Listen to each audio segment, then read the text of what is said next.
నమస్తే అన్న. నమస్తే అన్న. మీ పేరు? నా పేరు బాబు. ఏం చేస్తుంటారు? నేను taxi driver. Taxi driver cab ఉంది నాది. అసలు ఎందుకు జరుగుతుంది అన్న వివాదం జరుగుతుంది కదా క్యాబ్ డ్రైవర్లది? ఈ వివాదం ఏంటంటే ఇప్పుడు ఏమైపోయిందంటే చాలా వరకు డ్రైవర్లు ఓనర్లు చాలా మంది బండ్లు కొన్నారు. చాలా ఉన్నాయి మన తెలంగాణలో, చాలా టాక్సీ ఉన్నాయి, ఆటోస్ ఉన్నాయి, చాలా విధంగా ఓలా ఊబర్ ఉందని చెప్పి దాన్ని నమ్ముకొని చాలా మంది బండ్లు కొంటున్నారు. సో ఏమవుతుందంటే ఇప్పుడు హైదరాబాద్లో బిజినెస్ బాగుందని చెప్పేసి పక్కన రాష్ట్రాలు మహారాష్ట్ర కానీ కర్ణాటక కానీ ఏపీ కానీ వీళ్ళు చాలా మంది వచ్చి వాళ్ళు కూడా ఇక్కడ బిజినెస్ చేస్తున్నారు. అంటే టాక్సీ కొని ఈ విధంగా చాలా. అయితే ఏమవుతుందంటే తెలంగాణలోనే చాలా టాక్సీస్ ఉన్నాయి. ఇంకోటి ఏమైందంటే ఇప్పుడు గవర్నమెంట్ చేంజ్ అయింది, ఫ్రీ బస్సెస్ అయిపోయింది. ఇంతకుముందు ఈ టైప్ ఆఫ్ వివాదాలు ఏమో కర్ణాటకలో ఉండే, ఇప్పుడు తెలంగాణలో అయింది. ఇప్పుడు ఫ్రీ బస్సెస్ ఉంది కాబట్టి దానివల్ల బిజినెస్ చాలా పడిపోయింది. ఇంతకుముందు మిడ్ నైట్ అయినా day any time ladies taxi book చేస్తుండే, ఇప్పుడు లేడీసే ఫ్రీ బస్సెస్. సో చాలా వరకు బిజినెస్ పడిపోయింది. ఇతర రాష్ట్రాలు వచ్చి ఇక్కడ బండ్లు నడుపుకొని వాడాలి, మీకేం నష్టం అవుతుంది? ఇప్పుడు ఎట్లుందంటే ఇండియా చాలా ట్యాక్సీలు ఉన్నాయి, బండ్లు చాలా ఉన్నాయి కదా. ఇంతకుముందు ఆల్మోస్ట్ ఒక 800,000 వెహికల్స్ మినిమం తక్కువలో తక్కువ రన్నింగ్ అవుతుండే. ఇప్పుడు వేరే రాష్ట్రాలు కూడా అవి కూడా యాడ్ అవుతున్నాయి కదా. సో బుకింగ్లు తక్కువ అవుతుంటే వెహికల్స్ ఎక్కువైపోతున్నాయి కాబట్టి బిజినెస్ అస్సలు లేదు. అయితే ఇక్కడ వాళ్ళే ఈఎంఐలు కానీ మెయింటెనెన్స్ కానీ ఇప్పుడు చాలా మంది ట్యాక్సీస్ అసలు ఇప్పుడు ఏమవుతుందంటే ఖర్చులకు కూడా తక్కువైపోయి రావడానికి పోవడానికి కూడా ఇబ్బంది అయిపోయి చాలా మంది సిటీలో సెటిల్ అవుతారు. ఎవరు? తెలంగాణ స్టేట్లో ఉన్న వాళ్ళే. ఇప్పుడు ట్యాక్సీ బిజినెస్ చేసుకునే వాళ్ళు కొంచెం ఎక్కువగా సంపాదించుకోవాలని చెప్పేసి చాలా మంది సిటీ వచ్చేస్తున్నారు.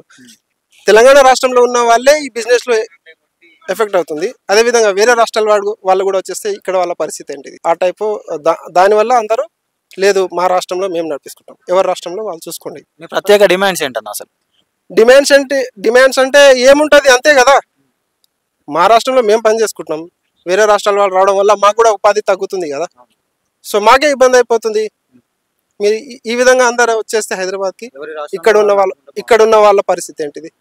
ఇప్పుడు ఏమైపోతుందంటే ఈఎంఐలు వెళ్తలేవు, ఫ్యామిలీ మెయింటెనెన్స్, చిట్టీలు, ఫ్యామిలీ పిల్లల చదువు, అది ఇది చాలా ఇబ్బంది ప్రాబ్లమ్స్ ఇక్కడ వాళ్ళకే అయిపోతుంది కదా. అదేవిధంగా వేరే రాష్ట్రాల నుంచి కూడా ఇక్కడ వచ్చేస్తే వీళ్ళకి కూడా ఎఫెక్ట్ కదా. మీకు ఎంతవరకు ఆదాయం వస్తుందన్న ఈ నడపడం వల్ల? ఆదాయం అంటే ట్యాక్సీలో పెద్దగా బిజినెస్ ఏముండదు. ఏమంటే ఏదో కష్టపడి ఆ ఈఎంఐలు తీయడము, రెంట్ లాంటివి, పిల్లల స్కూలు, ఫ్యామిలీ మెయింటెనెన్స్, అంతే. ట్యాక్సీలో పెద్దగా ఇన్కమ్ ఏముండదు.